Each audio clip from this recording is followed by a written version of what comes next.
Good morning. Welcome again to Morning Devotions, and thank you again so much for our time together. It's a beautiful Monday morning. It's going to be a great week. Revival nights out at East Campus. God's going to bless the work of your hands all this week. It's going to be a good week, brothers and sisters. Lift up your heads. God is with you. I want to take you back with me to the book of Numbers today, a very, very famous passage of Scripture. And I want to ask you the question: what changes your attitudes toward leaders? Have you ever noticed that, and please forgive me, some of you love your pastors, you love your Connect group leaders, you love the people that God has put in leadership over you, and then one day your attitudes completely change. Have you ever asked yourself the question, what happens? I want to take you back to the book of Numbers, chapter 13. We'll start reading with verse 31. But the men who had gone up with him said, "We can't attack those people. They are stronger than we are." And they spread among the Israelites a bad report about the land they explored. They said, "The land we explored devours those living in it. All the people we saw there are of great size. We saw the Nephilim there, the descendants of Anak come from the Nephilim. We seemed like grasshoppers in our own eyes, and we looked the same to them." That night, all the people of the community raised their voices and wept aloud. All the Israelites grumbled against Moses and Aaron, and the whole assembly said to them, "If only we had died in Egypt or in this desert. Why is the Lord bringing us to this land only to let us fall by the sword? Our wives and children will be taken as plunders. Wouldn't it be better for us to go back to Egypt?" They said to each other, "We should choose a leader and go back to Egypt."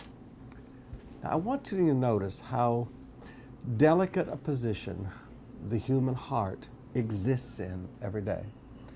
At one point, they are following the leaders that God has given to them. They are following Moses, they are following Aaron, and more importantly, they're following God. But one day, when people begin to have negative things to say, when people begin to have negative reports, listening to that negativity changed how they felt about themselves. We can't do this. We're just grasshoppers compared to them, even in our own sight.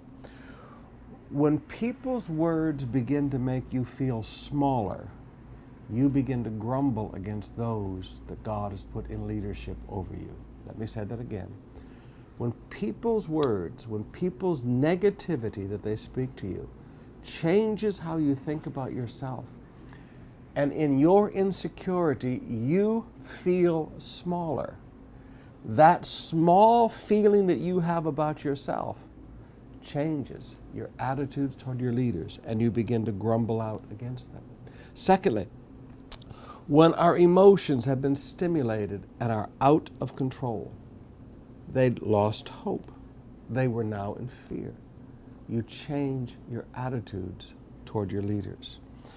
And now, all of a sudden, these people who were very happy with the leadership God had given to them, now they begin to reject the leadership God had given them, and now they begin to have what I call self-chosen leaders.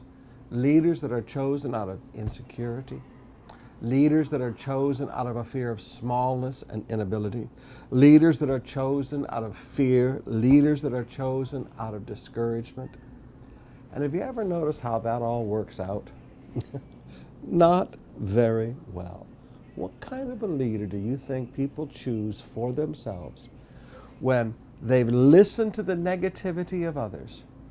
It's changed how they feel about themselves. It's changed their faith in God. It's filled their heart with emotions. They reject the leaders God has given to them, and they begin to speak about choosing leaders for themselves. What kind of leaders do you think they choose? Now, I started by telling you that the human heart walks in a very, very tentative position at all times. Be very careful what you listen to in life. Let me say that again. Be very careful what you listen to in life. Uncle Lester used to have a statement. He said, "Feed your faith and starve your doubts to death."